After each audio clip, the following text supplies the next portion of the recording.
বর্তমান সময়ের most popular দুইটা device Redmi Note 13 Pro, Redmi Note 13 Pro Plus, but পাশের দুইটা কি? এই দুটাও Redmi Note 13 Pro এবং Pro Plus। ঘটনা হচ্ছে এই দুটা চাইনিজ ভ্যারিয়েন্টের, এই দুটা গ্লোবাল ভ্যারিয়েন্টের। তো আপনারা আপাতত কনফিউজড এই দুইটা ডিভাইসের মধ্যে আসলে কোনটা চয়েস করা উচিত, গ্লোবালটা নেবেন নাকি চাইনিজটা নিলেও চলবে। দেখুন, দামের একটা বিশাল তফাৎ রয়েছে, এই কারণে কনফিউশন আরো বেশি। গ্লোবালটার দাম প্রায় 1010 টাকা বেশি আছে রাইট নাও। কম দাম দিয়ে চাইনিজটা নেওয়াই ভালো হবে নাকি গ্লোবালটা নিলে আপনি অনেক আহামরি কিছু পেয়ে যাবেন, সেই বিষয়টাই আজকে আমরা ফাইন্ড আউট করব। অসংখ্য ধন্যবাদ আমাদেরকে এই ডিভাইসগুলো দিয়ে হেল্প করার জন্য। গ্যাজেটম্যানের শপ রয়েছে কিন্তু বসুন্ধরা সিটিতে, তাদের শপ থেকে আপনারা এই ডিভাইসগুলো কালেক্ট করতে পারবেন এবং বেস্ট প্রাইসেই পেয়ে যাবেন। ভিডিওর ডেসক্রিপশনে তাদের শপের যাবতীয় ইনফরমেশন মেনশন করা থাকলো। প্রথমে তাহলে কথা বলা যাক Redmi Note 13 Pro নিয়ে। এটা গ্লোবাল, এটা চাইনিজ ভ্যারিয়েন্টের। বাই দ্য ওয়ে, এই ডিভাইসগুলোর কিন্তু ফুল রিভিউ আমাদের চ্যানেলে দেওয়া আছে আরো প্রায় 1.5-2 মাস আগেই। তো যারা এই ডিভাইসগুলো কেনার চিন্তা ভাবনা করছেন অবশ্যই ফুল রিভিউ দেখে নেবেন। প্রথমে যদি বক্স দেখি, বক্স এটা তো দেখতে বেশি সুন্দর লাগছে, লাল লাল একটু বোল্ড। তো আসলে বক্সটা আমার মনে হয় না তেমন কোনো কিছু ম্যাটার করবে, ডিভাইসের কি অবস্থা সেটাই দেখা যাক। এই হচ্ছে চাইনিজ, এই হচ্ছে গ্লোবাল। ভাই ডিজাইনে কোনো পরিবর্তন নাই, ডিজাইনে একদম হুবহু same to same size, just আপাতত আমাদের হাতে দুই কালার ভ্যারিয়েন্টে রয়েছে, এটুকুই। এরপর আপনি কি দেখবেন, ডিসপ্লেতে তো আসবেন এবং হোম স্ক্রিনে যখন যাবেন, হ্যাঁ তখন আপনি কিছুটা তফাৎ লক্ষ্য করবেন মাস্ট। যেমন হোম স্ক্রিনে গেলে আপনি উইজেটসের বেলায় দেখবেন যে চাইনিজ ভ্যারিয়েন্টটা একটু উইজেটস বেশি রয়েছে এবং গ্লোবালটা কিছুটা কম রয়েছে, বাট হ্যাঁ দুটোতেই কাস্টমাইজেশনের হিউজ সুবিধা রয়েছে। কন্ট্রোল সেন্টারে চলে গেলে আপনি তফাৎ অবশ্যই লক্ষ্য করবেন, যেমন চাইনিজ ভ্যারিয়েন্টের নিচ দিকটাতে লক্ষ্য করবেন মিউজিক প্লেয়ারটা ইনক্লুড রয়েছে, যেটা গ্লোবালটাতে নেই। এরপর যদি ডায়ালারে যাই, হ্যাঁ ডায়ালারে আমরা হালকা পাতলা একটু তফাৎ লক্ষ্য করছি, একদম স্লাইডলি। চাইনিজ ভ্যারিয়েন্টে আপনি কিছু চাইনিজ ব্লো টায়ার পাবেন, যার অনেকগুলো আবার আপনি আনস্টলও করতে পারছেন। এরপরে প্রশ্ন থাকবে, ভাই চাইনিজ ভ্যারিয়েন্টে আমি যখন গুগল প্লে স্টোর ইনস্টল করতে যাব সেটা কি থার্ড পার্টি থেকে নিতে হবে নাকি প্যারায় পড়তে হবে? চাইনিজদের যে অ্যাপ সাইটটা রয়েছে গেটআপ, সেখান থেকে আপনি কিন্তু গুগল প্লে স্টোর ডাউনলোড করে নিতে পারছেন। এরপরে আমাদের প্রয়োজনীয় গুগলের যত সার্ভিস বলেন, যত অ্যাপ্লিকেশনগুলো রয়েছে সবকিছু কিন্তু এখানে ইনস্টল করতে পারবো। এবং যারা কিনা Redmi Note 13 Pro এর ফুল রিভিউ আমাদের চ্যানেল থেকে দেখছিলেন, ওটা চাইনিজ ভ্যারিয়েন্টের ছিল, ওটাতে দেখছিলেন যে আমরা সমস্ত অ্যাপ্লিকেশনগুলি ব্যবহার করতে পারছি, অর্থাৎ ফুড পান্ডা হতে পারে, বিকাশ হতে পারে বা গুগল ম্যাপস হতে পারে, সবকিছুই কিন্তু ঠিকঠাকভাবে চাইনিজ ভ্যারিয়েন্টের ফোনেও চলছে। আর অবশ্যই গ্লোবাল ভ্যারিয়েন্ট তো একদম ঠিকঠাক চলবেই। যদি আসি ডিসপ্লেতে, কোনো তফাৎই লক্ষ্য করবেন না, দুইটা স্মার্টফোনের ডিসপ্লে একদম হুবহু সেম টু সেম রেজাল্টই দিচ্ছে। এরপরে পারফরমেন্স সেকশনে এসে দেখছি আমরা সেম প্রসেসরই থাকবে, খুব স্বাভাবিক, স্ন্যাপড্রাগন 7S Gen 2, এবং দুইটার স্কোর আপনারা দেখুন সাইড বাই সাইড, দুইটা স্মার্টফোনে কিন্তু সেম ভ্যারিয়েন্টে রয়েছে। আই মিন 8/256GB, এবং স্কোর দুটোর ক্ষেত্রে বলা যায় একদম সিমিলার টাইপের, হালকা একটু এদিক সেদিক, এদিক সেদিক আপনি বারবার যখন টেস্ট করবেন তখনও দেখবেন আসবে। ইভেন আমরা স্ট্রেস টেস্টেও দেখছিলাম সিমিলার রেজাল্টই দিয়েছে।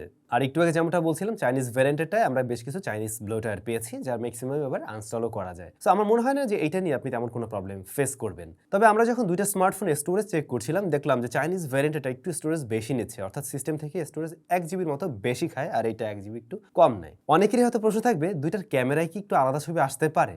আপনাদের জন্য একদম সাইড বাই সাইড ছবি দেওয়া থাকলো বেশ কিছু, নিজেরা দেখলেই বুঝতে পারবেন আসলে ক্যামেরাতে কোনো তফাৎ আছে কিনা, বা প্রসেসিং করতে গিয়ে চাইনিজ ভ্যারিয়েন্ট অন্যরকম করে ফেলছে কিনা, বা গ্লোবালটা করছে কিনা। আমার কাছে তো মনে হচ্ছে গ্লোবাল ভ্যারিয়েন্টের একটু ভাইব্রেন্ট টাইপের ছবিতে একটু কালারফুল, একটু কালারটাকে বুস্টেড ভাবে প্রেজেন্ট করা ট্রাই করে, আর ক্লোজ টু ন্যাচারাল টোন রাখা ট্রাই করে চাইনিজ ভ্যারিয়েন্ট। এক্সপোজার ব্যালেন্স দুইটার মধ্যে একটু এগিয়ে থাকবে গ্লোবাল ভ্যারিয়েন্ট, আমার কাছে আর কি এমনটা লাগছে। আর ফ্রন্ট ফেসিং ক্যামেরা যেমনটা দেখছেন, চাইনিজ ভ্যারিয়েন্টের একটু ব্রাইট করে দেওয়ার প্রবণতা আছে, একটু সাদা সাদা দেখাতে পছন্দ করে, চাইনিজরা আর কি এগুলোই পছন্দ করে। আপনাদের কি মতামত মাস্ট কমেন্ট করে জানাবেন। এই ফোন সম্বন্ধে আরেকবার বলবো, বিস্তারিত জানতে আমাদের ফুল রিভিউ দেখে নেবেন, সেই ক্ষেত্রে একদম সবকিছু ইন ডিটেইলে আপনি বুঝতে পারবেন।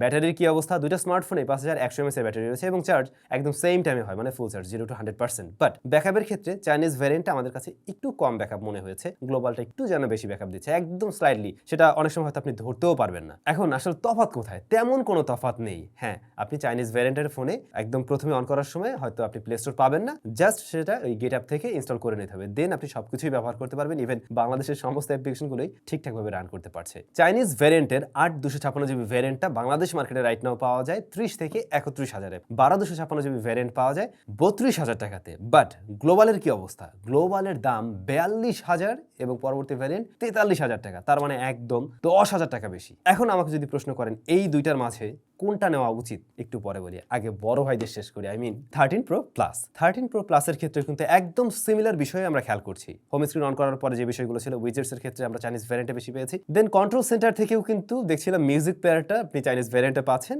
যেটা আমরা গ্লোবালে পাইনি। এরপরে ডিসপ্লে সেম রেজাল্ট দিয়েছে, সেম ব্রাইটনেস ছিল, কোনো ধরনের ইস্যু নেই। দুটোর ক্ষেত্রে কার্ভ ডিসপ্লে একই জিনিস। পারফরমেন্স সেকশনে এসেও আমরা সিমিলারিটিস দেখছি। ইভেন আমরা যদি কিনা বেঞ্চমার্ক স্কোরগুলো দেখতে যাই, এবং ডে টু ডে লাইফেও আসলে সত্যি বলতে একদম সিমিলার পারফরমেন্সই করেছে। ইভেন সেটা গেমিং বলতে পারেন বা রেগুলার কাজবাজ বলতে পারেন, সেই জায়গায় আপনি তফাৎ লক্ষ্য করবেন না। এবং আমাদের এখানেও দুইটা ডিভাইস একদম সেম ভ্যারিয়েন্টের। এর 200 মেগাপিক্সেলের ক্যামেরায় কি আপনি তেমন কোনো তফাৎ দেখছেন? সাইড বাই সাইড দেখে আপনাদের কি মতামত? প্রো প্লাসের ক্ষেত্রে কিন্তু আমরা ক্যামেরাতে সেম বিষয়টা লক্ষ্য করছি, একটু ভাইব্রেন্ট টাইপের ছবি দিচ্ছে গ্লোবালটা, অন্যদিকে মোর ন্যাচারাল টোন রাখার ট্রাই করে কিন্তু চাইনিজ ভ্যারিয়েন্টটা। ব্যাটারি ব্যাকআপের ক্ষেত্রে আমি আগের মতো বলবো চাইনিজ ভ্যারিয়েন্টে এখানে আমাদের কাছে একটু কম মনে হয়েছে, তবে দামের ব্যবধানটা কিন্তু হিউজ। চাইনিজ ভ্যারিয়েন্ট এটা পাওয়া যায় মোটামুটি 37 থেকে 38 হাজার টাকার আশেপাশে, আর এইটা পাওয়া যায় 49 থেকে 50 হাজার, অর্থাৎ গ্লোবাল ভ্যারিয়েন্টটা, যেখানে আমরা দেখতে পাই 10 হাজার টাকাই বেশি। এখন কথা হচ্ছে এই 10 হাজার টাকা বেশি দিয়ে আপনার কি গ্লোবালটা নেওয়াই ভালো হবে? গ্লোবালটা আমরা সুবিধা কি দেখছিলাম, সেটাতে হয়তো গুগল প্লে স্টোরটা একদম প্রি ইনস্টল ছিল, তারপরে এখানে আমরা ব্লোটার একটু কম পেয়েছি, চাইনিজ ব্লোটার ছিল না, যেগুলো আমাদের আসলে কোনো কাজে লাগে না। বাট এইটুকুর জন্য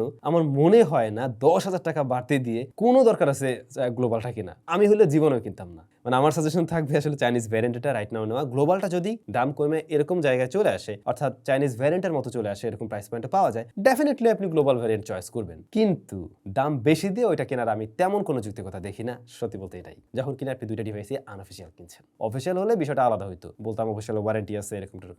আপনাদের মতামত মাস্ট জানাবেন। সবাই ভালো থাকবেন, অনেক বেশি ভালো। দেখা হচ্ছে নতুন ভিডিওতে। টাটা।